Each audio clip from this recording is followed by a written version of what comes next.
आप देख रहे हैं मेट्रो दिनांक टीवी न्यूज। आइए देखते हैं आज की खास खबर।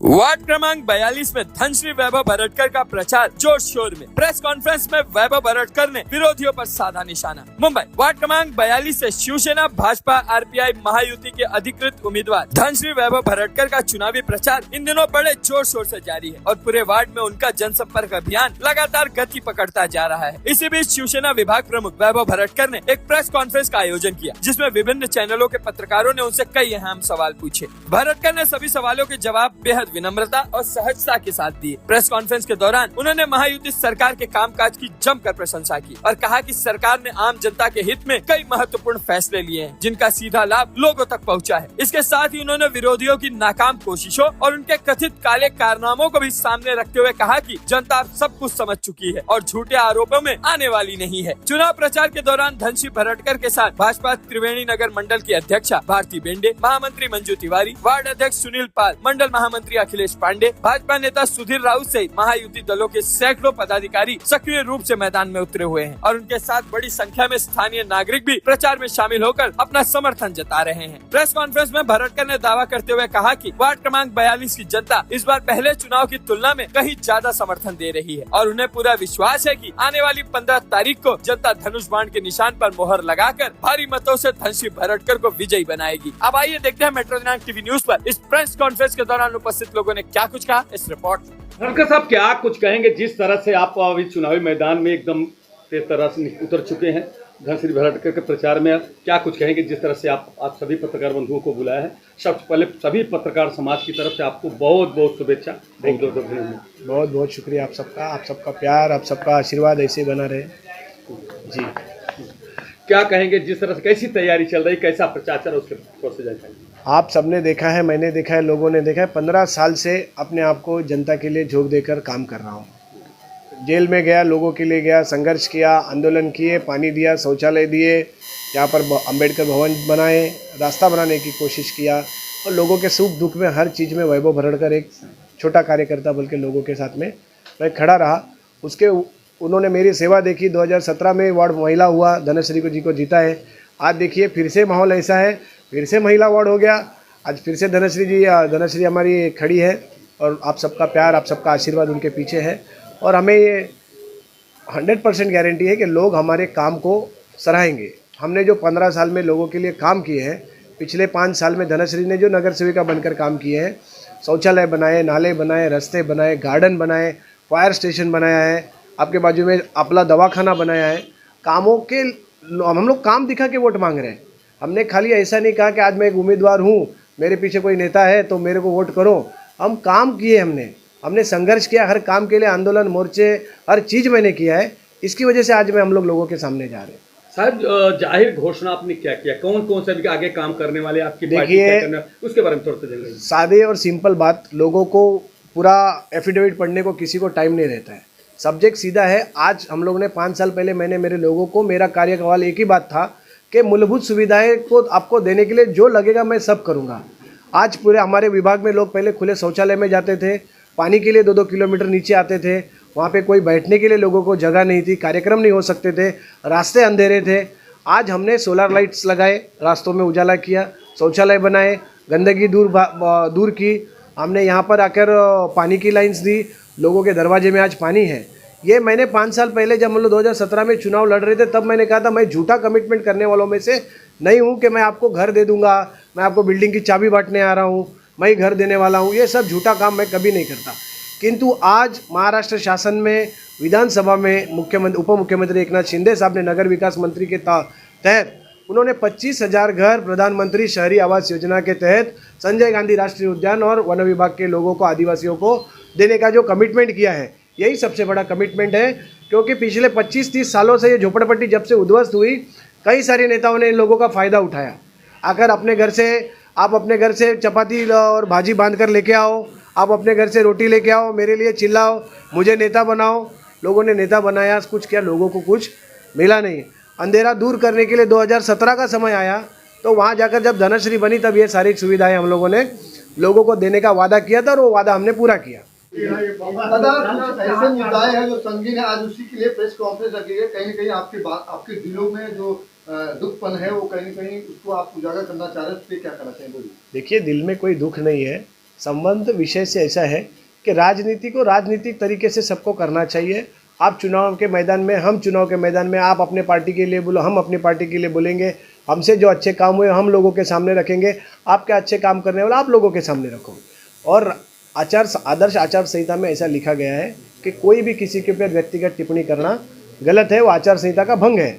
और आप आदर्श आचार संहिता का पालन करते अगर राजनीति लड़ रहे हो तो किसी को माफिया कहने का आपको अधिकार नहीं है। अगर आपके पास कोई सबूत है या कुछ पुरावा है या कुछ एविडेंस है तो आप उस आदमी को जरूर कह सकते हैं या तो उसके बारे में आप बोल सकते हैं। पर आपके पास जब कुछ सबूत नहीं है तो आप ऐसी सब चीज़ों के बारे में बोलना बहुत गलत है और ये आचार संहिता का भंग भी है। और जिस पार्टी के लोगों ने ये सब करने का कोई भी कोशिश करेगा उसके ऊपर कार्रवाई करने के लिए हम तो आगे जाएंगे, इसमें कोई डाउट नहीं है।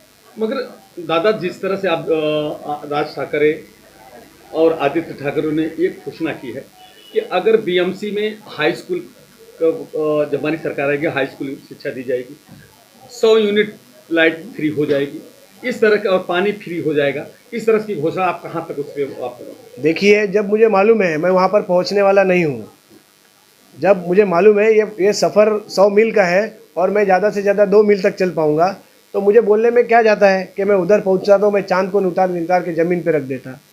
अब जो पहुँचने वाला है उसको मालूम, आप पहुँच ही नहीं सकते। आपने ऐसे झूठे कमिटमेंट विधानसभा के चुनाव में किए थे, आपने ऐसे झूठे कमिटमेंट लोकसभा के चुनाव में किए थे। लोगों ने आपको क्या दिया आपके, उसको मुझे बताने की ज़रूरत नहीं है। तो आने वाले महानगर पालिका के चुनाव में आपको लोग चुनने ही वाले नहीं है, आपको देखने ही वाले नहीं है। आपकी बात को बोलने के, झूठ बोलने के लिए क्या जाता है? कल को जब आप आके बैठ जाओगे उस जगह पर तो कहे था हमने तो चुनाव में हम लोग को इतना बहुमत नहीं मिला, आज ऐसा हो गया वैसा हो गया, केंद्र पैसा नहीं दे रही है, राज्य पैसा नहीं दे रही, इसके लिए हम ये कमिटमेंट हमारी तोड़ रहे हैं। ये आपको मालूम है, आप ये करने की तैयारी में हैं।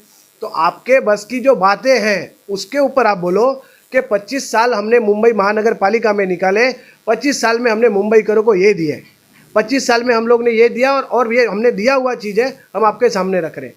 आज हॉस्पिटलों की हालत आप लोग देखते हैं, आज सड़कों की हालत आप लोग देख रहे हैं, आज नाले गटर शौचालय सबकी हालत आप देख रहे हैं। तो आपने 25 साल में किया क्या ये बताने के लिए आपके पास कुछ है नहीं, तो आप 25 साल बाद क्या करने वाले हो ये बताने की जरूरत नहीं, ऐसा मुझे लगता है। दादा, आपने इतने आंदोलन किए, इतने काम किए वोट के लिए, यहाँ की जनता के लिए, और बाहरी नेता आके कुछ आरोप लगा रहे हैं, क्या मतलब? ऐसा मुझ पर आरोप लगाने के लिए किसी के पास कुछ सबूत नहीं है, न कुछ ऐसा कोई मेरे हाथ से कभी कुछ गुनाह हुआ है, न मेरा कभी उन चीज़ों से लेना देना है। अब कि सब किसी का आप हाथ पकड़ सकते, किसी का मुंह नहीं पकड़ सकते। मुंह पकड़ने का काम हम लोग करेंगे नहीं। वो जिनको जो बोलना है बोलने दो, किंतु अगर जो ये लोग कानून के तहत जितने आ रहे हैं, जो भी कुछ गलत बोलेगा उसके ऊपर पिटीशन करने का काम हम जरूर करेंगे, रिट पिटीशन दाखिल करेंगे, मानहानि का दावा करेंगे। क्योंकि मैं कानून और बाबा साहेब अम्बेडकर के संविधान को मानने वाला व्यक्ति हूँ। मुझे रास्ते पे उतर के किसी से बेवजह झगड़ा उलझने में मुझे कोई इंटरेस्ट नहीं है। आज कल की जो घटनाएं हैं, कल कोई कह रहा था माफिया ये वो सब, तो उनको इस चीज़ का सबूत देना चाहिए कि किस एंगल से आपने ऐसा कहा, आपने किस एंगल से कहा, या कुछ आपके पास कुछ ऐसा है तो आप पुलिस को क्यों नहीं बताया अभी तक, आपने कुछ कार्रवाई क्यों नहीं की? आप सत्ता में थे, आप प्रदेश अध्यक्ष थे, आप आमदार थे, आप क्या क्या थे आपको मालूम। तो आपके पास अगर कुछ था तो आपने उस माफिया पे कार्रवाई क्यों नहीं की? आपके हाथ में कुछ था तो आपने करना चाहिए था, आपके पास कुछ सबूत था तो। आज झूठ बोलने में, लोगों में आकर झूठ बोलना, कुछ भी बोलना, उम्र का अपने लिहाज न करना, अपने को जो दिया गया मौका है उसका संबंध न रखना। आज आप देख रहे हैं राष्ट्रवादी कांग्रेस पार्टी एक व्यक्ति की वजह से अक्के मुंबई में बदनाम होने का काम हो गया है। आप संगठन में विश्वास नहीं रखते, ये चीज़ का सामने पिक्चर आया है कि आप राष्ट्रवादी कांग्रेस पार्टी के प्रदेश अध्यक्ष हैं और आप एक आके मुंबई महानगर पालिका के चुनाव में किसी अपक्ष उम्मीदवार के साथ अपना फोटो लगा रहे हैं, उसके साथ आप प्रचार में आ रहे हैं। आज आपको आना ही था वैभव भरड़कर के खिलाफ में, तो यूबीटी के साथ आते हैं क्योंकि आपके पार्टी की उनके साथ युति है, आप उनके प्रचार में आते हैं। आज आपने जिस तरीके से पार्टी का लाइन का उल्लंघन किया है, अगर गलती से वो शिवसेना वाले आपके जहाँ पे राष्ट्रवादी के तुतारी वाले लोग खड़े उधर ऐसी भूमिका ले ले तो नहीं, जिस तरह से मैं तो ओपन बात कर रहा हूँ, जिस तरह से कि विद्या चौहान ने कभी आपकी बहुत श्रेष्ठ, मतलब उनको आप मानस पुत्र आपको बोले, आज भी मानस भाई उनको हम मानते ही है ना, उसमें क्या है। मगर कल जिस तरह से आपके बारे में तीखी प्रतिक्रिया और साथ साथ ठीक है यूबीटी के अलावा एक टार्च का उन्होंने प्रचार करते हुए साथ साथ, तो इसको किस नजरिया से देखते हैं और क्या ये चुनावी जुमला मान रहे हैं या आपको हराने की साजिश की जा रही है? देखिए, वो किसी का प्रचार करे उसका कोई प्रॉब्लम नहीं है, पर पार्टी लाइन है ना, हमें पार्टी लाइन है, उन्हें भी पार्टी लाइन है। आज हमारी महायुति है, उनकी महाविकास आघाड़ी है।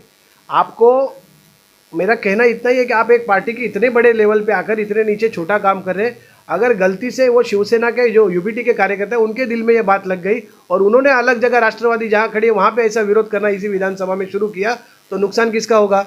यानी आप पार्टी का नुकसान कराने के लिए, हमारे पार्टी का एक नेता है जो कल उनके साथ उधर उसकी मुलाकात हुई बांद्रा में ताजमहल टी हाउस उसके बाहर, उसके साथ मुलाकात होने के बाद ये 2 टीम 4 जन थे लोग, उसके बाद कल उनका इधर प्रस्थान हुआ, उनसे कुछ व्यवहार की बात हुई, लेन देन की बात हुई, उसके बाद ये व्यक्ति यहाँ पर उतरा हुआ है। तो ये सारी चीज़ हमने अपने पार्टी को बता दी है, इसमें कोई संदेह नहीं है।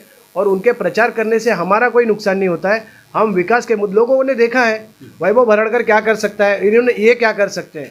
वैभव भरड़कर ने जो बोला, जेल में गया चलेगा, पर लोगों को मैंने पानी दिया, मैंने शौचालय दिया, रास्ता बनाने के लिए हमारे डंपर से लेके जेसीबी रातों रात पकड़ के पुलिस, लाखों करोड़ों का नुकसान हो रहा था, फिर भी हम पीछे नहीं हटे, हमने अपना काम किया। सोलर लाइट लगाने का काम किया, रास्ते में जाके अंधेरे जंगल के अंधेरे उसमें रास्ता देने का काम किया। लोगों को काम पे ऊपर लोग देखते हैं। आज हमने एक ही कमिटमेंट है जो मुंबई महानगर पालिका में कही गई है कि आने वाले समय में मुंबई में प्रधानमंत्री आवास, शहरी आवास योजना के तहत 25,000 घरों का पुनर्वसन, और ये विधानसभा में कही गई बात ऑन रिकॉर्ड, एक तुम्हें और मुझे कहने की बात नहीं है। और रही बात कोई विषय नहीं है। भरड़कर साहब, जैसा कि लोगों का कहना है और हमारे पत्रकारों जैसे हम लोग समझते हैं कि जिस तरह से एक अभिमन्यु था, चक्रव्यूह मिलर था, उसी तरह आपको फंसाया गया और उस तरह से फंसा के आपको पराजय का मुंह दिखाने की कोशिश किया जा रहा है। और जिस तरह से आप प्रचार में लगे हैं, क्या लगता है? हमें वो सब चीज़ से कोई फर्क नहीं पड़ता? कोई फर्क नहीं पड़ता। हम काम करने वाले लोग हैं, लोगों के दिलों पे राज करने वालों के। रास्ते पे बैनर लगाने में विश्वास कम रखता हूँ, लोगों के दिल में बैनर लगाने में विश्वास रखता हूँ। हमारी जितनी, जब हमारी रत्नाताई यहाँ पर कहाँ गई, रत्नाताई कुठे गेला, ये रत्नाताई के जरा देखिए, ये इनके साथ 194 महिलाओं को 2000 साल में इन्होंने विद्या चौहान के साथ आंदोलन किया था। और इन लोगों को उस दिन अचानक पुलिस पकड़ कर लेके गई किला कोर्ट, इन सबको जमा कर दिया 192 लोगों को। और जब इन्होंने विद्या चौहान को फोन किया तब उसने क्या कहा, उनके मुंह से सुनना कि तुम्हारा तुम देखो, मुझे फोन करने का नहीं है, मेरे वो तो आंदोलन था, हो गया। ऐसा बोलने से, कार्यकर्ताओं से झटकने से काम होता है? उस समय मैं मेरे साले के शादी में घर में था, मैं ताबड़तोड़ उधर वकीलों की टीम भेजा, उनके बेल का पैसा भेजा, वो लोग को सबको छुड़ा के लाया। ये काम होता है, लोगों के प्रति ये भावना होती है। आज मैं बोलूँ मेरे साथ आंदोलन में आओ, कल आप अपना देख लो, मतलब तुमने, तुम्हारी आमदारकी मिलना चाहिए तुम्हें, इसके लिए इन गरीबों का इस्तेमाल तुमने किया। वैभव भरड़कर ने 10 साल में, तिवारी जी आप सब लोग सामने हैं, 10 साल में एक बार भी डोंगर में डेमोलेशन हुआ क्या? इधर खुद ही जाने का, मंत्री से कहने का कि मेरा लेटर है, उधर अनधिकृत झोपड़े बढ़ रहे हैं, उसको तोड़ने के लिए कल जेसीबी लेके आओ, और खुद आके खड़ा हो जाने का। ये ड्रामा वैभव भरड़कर नहीं करता है। वैभव भरड़कर सीधा और सिंपल और सादी भाषा और कड़क भाषा में बात करता है। जो गलत है वो गलत कहता हूँ, जो सही है वो सही कहता हूँ। तो इन लोगों का ये तकलीफ हो जाती है इनको कि जो कड़क भूमिका रहते, जो पेड़ कड़क सीधे पेड़ रहते, जल्दी काटे जाते हैं। ये तो आपने भी सुना है। पर आपने जब कहा कि अभिमन्यु जैसे आपको घेरने की कोशिश करे, तो हम भी प्रणत क्लेशनाशाय गोविंदाय नमो नमः, इस पर हम भी विश्वास रखते हैं। इसमें हमें अभिमन्यु बनने में भी कोई खतरा नहीं है। और हमारे पास हमारा सारी चीज़ें हमारे साथ है, माता जी हमारे साथ में है, हमारे साथ लोगों का विश्वास है। हम इन सब जो कहीं पे भी डरने और सोचने का विषय इनकी वजह से हमें आता नहीं। हम डरते नहीं, हम लोगों के लिए काम करने वाले लोग हैं और इसके बाद भी और ज़्यादा काम करेंगे। मगर ये आप मानते हैं कि सत्य से लड़ने वाला आदमी परेशान हो सकता है मगर पराजय नहीं मानती, ये आप विश्वास करते हैं? ये तो आज का नहीं, इतिहास चलते आ रहा है। सत्य परेशान हो सकता है मगर पराजित नहीं। आज इन्होंने मुझे पिछले 10 साल से जो परेशान किया है, ये आपको भी मालूम है, इस जनता को भी मालूम है, डोंगर के लोगों को भी मालूम है, हर सबको मालूम है किस किस तरीके से। अभी इनका कुछ दिन पहले एक मानस पुत्र था 6 महीने पहले, आज उसको छोड़ दिए, उसको झाड़ू लगाने भेज दिए उसको कहकर उन्होंने मुझ पर एट्रोसिटी डालने के लिए उसको झूठा कहा। वो आदमी जाके पुलिस स्टेशन में लेटर दिया कि मुझे वैभव भरड़कर ने डोंगर में पकड़ा, मुझे जान से मारने की धमकी दी, मुझे जातिवाचक सीवी गाल की, और कैसा उसने कुरार पुलिस स्टेशन में है। और जाके उसने मेरे पे कंप्लेंट किया। वो पुलिस वाले हैरान हो गए कि वैभव भरड़, जो हमारी तिरंगा यात्रा थी, मेरे 26 तारीख तिरंगा यात्रा थी ना अपनी, वो तिरंगा यात्रा में जाने से उसी दिन की घटना है। उसने कहा मालूम कहाँ से देखा, इन्होंने आइडिया दिया उसको कि जा और उधर जाके ऐसी ऐसी घटना को तू अंजाम दे। पर जब मालूम पड़ा सीसीटीवी फुटेज में वैभव भरड़कर घर में बैठा है, इसको इस समय कहाँ मिलने गया। मेरे साथ पुलिस प्रोटेक्शन है, उन्होंने बताया कि हाँ साहब तो इतने बजे तो हम लोग साथ में रोज रिसीव करने आते हैं, उसके बाद ही बाहर निकलते हैं। तो ये सारी चीज़ें होती है कि राजनीति का और अपने सम्मान का, उम्र का स्तर गिराने का काम जो आप कर रहे हैं, ये हमें नहीं आपको नुकसानदेह होगा। लास्ट समय भी जब आपने पहली बार वैभव भरड़कर के बारे में गलत कहा उधर स्टेज पे, आपके घर में आग लगी, मेरे घर में तो कुछ नहीं हुआ। आपके साथ क्या क्या हुआ, आपको कोर्ट में खड़ा रहना पड़ा, आप टीवी पे दिखे, कितनी बदनामी आपने झेली। आज भी आपने जो गलत काम किया है लोगों को समझ में आता है आपका स्वार्थ और आपने कितने पैसे लिए उस काम के लिए। कल आपने जो उधर मीटिंग की है वो मीटिंग का वीडियो भी हम लोग चलाएंगे। आपको क्या लगता है हमको मालूम नहीं कहानी क्या है? मगर वैभव भरड़कर साहब, जिस तरह से आपके समर्पण की भावना और लोगों के न्याय दिलाने के, लोगों की सुविधा के लिए, जबकि जो कानूनन अपराध है फिर भी आपने अपराध करके जेल गए और आज भावुक होकर क्यों भावुक हो गए, वो इसका वजह क्या है? भावुक बिल्कुल मैं कभी भावुक होता नहीं है। मेरे को जो सच है वो बोलने में बहुत मुझे अच्छा लगता है। विषय ऐसा है, भावुक मैं कभी होता नहीं। मैं जो दिमाग से सोचता हूँ और उसका निर्णय लेता हूँ, मैं दिल से कोई चीज़ सोचता नहीं। सिंपल विषय ऐसा था कि उस समय लोगों की वो ज़रूरत थी। एक औरत, प्रेग्नेंट औरत अगर पानी का हंडा लेकर नीचे से 2 किलो का घर गिर जाए और मैं उधर इंसान हूँ, मेरे अंदर वो मर्दानगी नहीं है, तो खाली दाढ़ी मूछ रखने से आदमी पुरुषार्थ नहीं बोल सकते हम उसको। तो मुझे जेल में जाना पड़ेगा तो भी चलेगा, पर उस औरत के दरवाजे में पानी लाने का काम वैभव भरड़कर ने किया और वो मेरा तरीका है। आज शौचालय के लिए, आज हम जहाँ जी रहे, मेरी माता बहना खुले पे शौचालय में बैठेंगी मुंबई जैसे शहर में, और हम कहते हैं सारी सर्व भारतीय माझे बांधव है। उस प्रतिज्ञा का क्या मतलब रह जाएगा? वो भी तो संविधान में है। तो इन्होंने जो 35 साल यहाँ पे निकाले, उनको शौचालय तो देना चाहिए। तो वो शौचालय बनाया, मैंने दादागिरी किया, मैंने अधिकारियों से झगड़े किए, मैं जेल में गया, तो क्या प्रॉब्लम है? उसमें गुनाह क्या है? और अगर ऐसा काम करे से कोई मुझे माफिया बोलता है तो आई प्राउड, क्या प्रॉब्लम है? साहब, मेरा लास्ट क्वेश्चन है कि जिस तरह से महायुति है, भारतीय जनता पार्टी के जो पदाधिकारी है, कार्यकर्ता है, जो टिकट नहीं मिला था, थोड़ा मन में उनको दुखी जरूर थे, मगर किस तरह से अब चुनाव में आपके साथ में कंधे से कंधे मिला? देखिए, मेरा भारतीय जनता पार्टी हुई, शिवसेना हुई, राष्ट्रवादी कांग्रेस पार्टी हुई, कांग्रेस पार्टी हुई, मनसे पार्टी, इन सबसे मेरे व्यक्तिगत संबंध सबसे अच्छे हैं। मैंने कभी किसी का बुरा नहीं किया, इसके लिए मेरे साथ सबके सब अच्छे हैं। आज चुनाव के टाइम पे उनको उनके पार्टी का चुनाव लड़ना है, हमको हमारे पार्टी का। पर हमारी भारतीय जनता पार्टी और शिवसेना की जो नैसर्गिक युति है, ये लोगों के दिल में बैठी हुई है कि हिंदुत्व के नाम पर शिवसेना और बीजेपी के लोग जब एकत्रित आ जाते हैं तो लोग पहला उन्हें ही चुनते हैं, लोग उनको पहला मौका देते हैं। और इस विभाग में हमें गारंटी है, भारतीय जनता पार्टी के लोग जिस तरीके से हमसे ज़्यादा काम कर रहे होंगे, इसमें कोई डाउट नहीं है कि किसी को झूठ बोलना वैभव भरड़कर का काम नहीं है।